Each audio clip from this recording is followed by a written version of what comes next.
Hello friends, welcome to number one study. इस video में हम देखेंगे class 7 English and alien handbook का chapter number 8 the bear story. इस चैप्टर के सभी क्वेश्चन आंसर्स। सो स्टार्ट करते हैं। फर्स्ट क्वेश्चन आपको पूछा है, where did the lady find the bear cub. यहाँ पे दो क्वेश्चन किए आपको। फर्स्ट में आपको पूछा है कि चैप्टर में जो लेडी थी जिसके बारे में हमने पढ़ा, उस लेडी को वो जो बेयर कप था वो कहाँ मिलता है। और सेकंड क्वेश्चन क्या है, how did she bring it up, और वो लेडी उस बेयर कप को घर तक कैसे लेकर आती है। So one by one question के आंसर करते हैं। फर्स्ट का आंसर क्या होगा, the lady found the bear cub in the forest. तो उस लेडी को वो जो बेयर कप था वो कहाँ मिलता है, फॉरेस्ट में। और कैसा मिलता है, हाफ डेड ऑफ हंगर, भूख से तो वो आधा मरा हुआ ही था। इट वॉज वेरी स्मॉल, और वो बहुत छोटा रहता है। अब वो कैसे उसको घर तक लेके आती है, the lady had to bring it up on a bottle with the help of the cook की हेल्प लेती है उसको घर तक लाने के लिए। और उसके साथ में क्या होती है, बॉटल होती है, मतलब मिल्क की बॉटल, क्योंकि वो हंगर की वजह से तो मर ही रहा था, है ना। चलो नेक्स्ट क्वेश्चन देखते हैं। The bear grew up but he was a most amiable bear, give 3 examples to prove this. अब क्वेश्चन में क्या बोला है, द बेयर ग्रू अप मतलब जो बेयर था वो बड़ा हुआ था, ठीक है। But he was a most amiable bear, लेकिन वो बड़ा होने के बाद कैसा था, एमेबल बेयर था। एमेबल का मीनिंग क्या होता है, फ्रेंडली। वो फ्रेंडली बेयर था। सो इसे प्रूव करने के लिए हमें 3 एग्जाम्पल्स देने, जो कि चैप्टर में हमें गिवन थे। सो इसका आंसर क्या होगा, the 3 examples that prove that he indeed was a most amiable bear are. तो 3 एग्जाम्पल जो प्रूव करते हैं कि वो जो बेयर था वो कैसा था, मोस्ट एमेबल था, मतलब बहुत फ्रेंडली था। वो कौन से, फर्स्ट है, he use to watch the cattle grazing in a friendly way. अब वो क्या करता था, वॉच करता था कैटल को ग्रेज करते हुए। सो ये लिख सकते हैं हम, ये चैप्टर में आपको गिवन था, he use to watch the cattle grazing in a friendly way. वो एकदम फ्रेंडली तरीके से उनको देखता रहता था। मतलब अगर कोई वाइल्ड बेयर रहेगा ना, तो वो ऐसे कैटल को ग्रेज करते हुए आराम से नहीं देखेगा, वो क्या करेगा, उनको किल करेगा, है ना। बट ये वैसा नहीं था। सेकेंड एग्जाम्पल हम दे सकते हैं, the 3 dogs use to play with him. ये भी पढ़ा था हमने चैप्टर में कि जो 3 डॉग्स थे वो खेलते थे इस बेयर के साथ। पुल हिज ईयर्स, इसके ईयर्स को पुल करते थे और इसको टीज भी करते थे। सो इससे भी पता चलता है कि बेयर कैसा है, एमेबल है। थर्ड हम लिखेंगे, children use to ride his back. और चिल्ड्रन क्या करते थे, उसके बैक पर, उसके पेट पर बैठकर राइड करते थे। सो ये 3 एग्जाम्पल हो गए, जिससे हमें समझ में आता है कि जो बेयर था वो कैसा था, एमेबल बेयर था। चलो थर्ड क्वेश्चन देखते हैं, वॉट डिड द बेयर ईट। अब जो बेयर था वो क्या खाता था। नॉर्मली वाइल्ड बेयर जो होते हैं वो क्या खाते हैं, मीट खाते हैं, है ना। लेकिन हमें इस बेयर के बारे में बताना है। There were 2 things he was not allowed to do. और ऐसी 3 चीज़ें, 2 चीज़ें थी जिसके लिए अलाउ नहीं था, वो करना अलाउ नहीं था। व्हाट वर दे, तो फिर वो कौन सी चीज़ें थी जो कि अलाउ नहीं थी। सो 3 क्वेश्चन पूछे गए यहाँ पे। फर्स्ट का आंसर करते हैं, what did the bear eat. The bear ate the food the same as a dogs. Bear क्या खाता था, वही खाना खाता था जो डॉग्स खाते थे। क्या था इसमें, पॉरेज था। पॉरेज क्या होता है ना, मतलब किसी भी टाइप का सीरियल जो आप मिल्क में भिगो कर खाते हो उसको बोलता है, ठीक है। ब्रेड, कैबेज हो गया, potato and turnip. He like fruits, और उसे क्या पसंद थे, फ्रूट्स बहुत ज़्यादा पसंद थे, स्पेशली एप्पल। अब यहाँ पे एक और क्वेश्चन था, देयर वर 2 थिंग्स, ऐसी 2 चीज़ें ही was not allowed to do, वो मतलब अलाउ नहीं थी कि वो करे। तो वो कौन सी थी, he was not allowed to do the following. First, pluck apples from the apple tree. Apple tree से एप्पल प्लक करना अलाउ नहीं था। प्लक मतलब तोड़ना, ठीक है। Harm the bee hives on the tree, और ट्री पर जो बी हाइव्स है उन्हें हार्म करना भी अलाउ नहीं था। इसके लिए उस बेयर को पनिशमेंट भी मिलती थी, राइट। चलो नेक्स्ट क्वेश्चन देखते हैं, When was the bear tied up with a chain and why? Question में पूछा है कि उस बेयर को कब चेन से बांधा गया था और क्यों।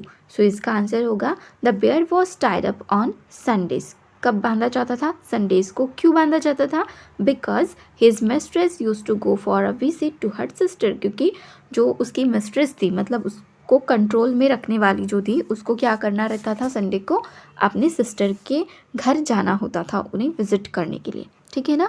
सो यही रीज़न है कि उन्हें उस बेयर को संडे के दिन क्या करते थे, टाइप करके रखते थे। फिफ्थ क्वेश्चन देखते हैं, वॉट हैपन वन संडे, एक संडे को क्या होता है, when the lady was going to her sister's house, जब वो लेडी अपने सिस्टर के घर जा रही होती है, सो उस संडे को क्या होता है, what did the lady do, और फिर वो लेडी क्या करती है, what was a bear's reaction, और उस पर बेयर का रिएक्शन क्या होता है। सो चलो वन बाय वन क्वेश्चन के आंसर करते हैं।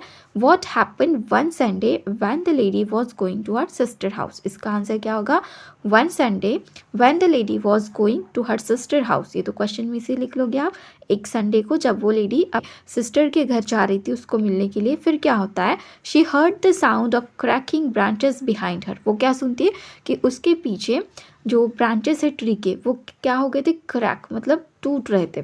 शी सॉ द बेयर, वो क्या दिखती है, देखो यहाँ पे पूछा है what did the lady do, फिर वो क्या करती है, वो किसे देखती है, अपने पीछे बेयर को देखती है। She was angry at him, वो क्या करती है, गुस्सा हो जाती है उस पर, for having left the room, किसके लिए, कि उसको लगता है कि उसके बेयर ने अपना घर छोड़ा है और इसके पीछे पीछे आ रहा है।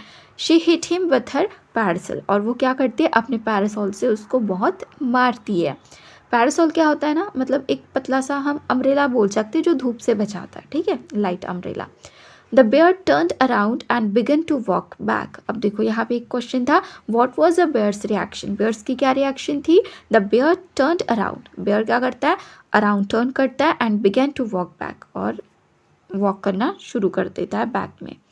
क्वेश्चन नंबर 6 देखते हैं, why was the bear looking sorry for himself in the evening, अब इवनिंग में जो बेयर था वो सॉरी क्यों था खुद के लिए, ये एक क्वेश्चन है, और एक क्वेश्चन इसमें, why did the cook get angry with her mistress, और जो कुक थी वो अपने मिस्ट्रेस के ऊपर एंग्री मतलब गुस्सा क्यों थी, ये भी बताना है, ठीक है। सो फर्स्ट का आंसर क्या होगा, जो बेयर था वो खुद पर ही सॉरी था, इसका आंसर होगा the bear was looking very sorry for himself in the evening because, यहाँ तक तो क्वेश्चन में से होगा, अब यहाँ से answer, he did not like to stay locked in the room, क्योंकि वो नहीं चाहता था कि वो पूरा दिन कमरे के अंदर लॉक रहे, and instead wanted to join his mistress on the walk, और वो क्या चाहता था, अपने मिस्ट्रेस को वो ज्वाइन करे उनकी वॉक में, ये चाहता था वो, ठीक है, तो इसीलिए वो क्या था, सॉरी था।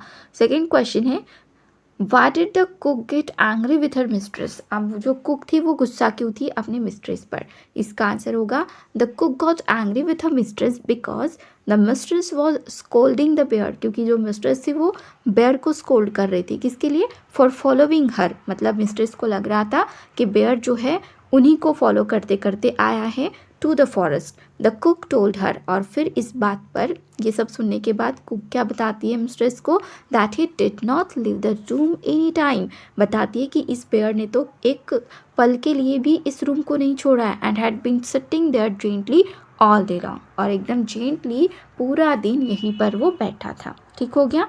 नेक्स्ट क्वेश्चन पे आते हैं, discuss the following topics in groups, अब ये ग्रुप्स में करने वाला क्वेश्चन है बट कर लेते हैं। क्वेश्चन में बोला है, most people keep dogs and cats as pets, ये तो बात हमें पता है, बहुत सारे लोग क्या करते हैं, डॉग्स एंड कैट्स को अपना पेट पालतू बना के रखते हैं। Can you think of some unusual pet, क्या आप अनयूजुअल पेट के बारे में सोच सकते हो, मतलब ऐसे एनिमल कि उन्हें भी पेट किया जाता है, दैट पीपल कीप, तो चलो देखते हैं इसका answer, most people keep dogs and cats as pets, ठीक है, ये क्वेश्चन में से हो गया, बहुत सारे लोग जो है वो क्या करते हैं, डॉग्स एंड कैट्स को अपना पेट बना के रखते हैं। Some unusual pets that people keep are, अब कुछ ऐसे अनयूजुअल पेट्स जो कि लोग रखते हैं उन्हें एज अ पेट, वो क्या है, स्नेक्स सच एज पाइथन, इसे भी रखते हैं, शौक रहता है किसी को, बेयर्स को रखते हैं, ठीक है, टाइगर्स को रखते हैं, और वुल्व्स को भी रखते हैं। सो आप ये सभी लिख सकते हैं। क्वेश्चन नंबर 2 देखते हैं, the second bear did not attack the lady because he was afraid of her, do you agree. अब देखो यहाँ पे क्या बोला है, जो सेकेंड बेयर था, सेकेंड बेयर मतलब कौन सा, जो फॉरेस्ट में दिखता है उस लेडी को और जिसे वो स्कोल्ड करती है, मारती है, तो वो था सेकेंड बेयर। तो ये जो सेकेंड बेयर था डिड नॉट अटैक, वो अटैक ही नहीं करता उस लेडी पर, because he was afraid of her, क्योंकि वो उस लेडी से डरता था, डरा हुआ था। डू यू अग्री, क्या आप अग्री करते हो इस स्टेटमेंट से। सो इसका आंसर होगा यस डेफिनेटली, नहीं तो वो अटैक करता ही, ठीक है ना। सो इसका आंसर होगा yes, I agree that the second bear did not attack the lady because, अब यहाँ से आंसर शुरू होगा, because he was afraid of her, क्योंकि वो तो उससे डरता था, डर रहा था। यूजुअली पीपल गेट स्कैर्ड, और ऐसा होता है लोग जो है ना डर जाते हैं when they see a bear around. अगर सोचो आपके अराउंड बेयर आ जाता है सो आप डरोगे ना, ऐसा होता है। बट वो लेडी नहीं डरी थी। But the bear saw that the lady was confident. But उस बेयर ने क्या देखा कि भाई लेडी तो बहुत कॉन्फिडेंट है और डर भी नहीं रही है। And was even scolding him, और वो क्या देखता है कि उसको तो वो डांट भी रही है, मार रही है, ठीक है। सो बेयर को क्या लग रहा है कि हो सकता है ये मुझसे स्ट्रांग हो, इसको पता है कि बेयर कितने डेंजरस होते हैं, फिर भी ये मुझसे पंगा ले रही है, मेरे को डांट रही है, ठीक है। दिस फ्राइटेंड द बियर, और इन्हीं बातों से जो है वो बेयर जो था वो डरता है, ठीक है, डर जाता है और वो अटैक नहीं करता। सो इसका आंसर होगा येस आई अग्री। ठीक हो गया। तो यहाँ पे इस चैप्टर के सभी क्वेश्चन आंसर्स कंप्लीट हो गए। वीडियो अच्छी लगी तो वीडियो को लाइक करना, अपने फ्रेंड्स के साथ शेयर करना और चैनल को सब्सक्राइब जरूर करना। Thank you.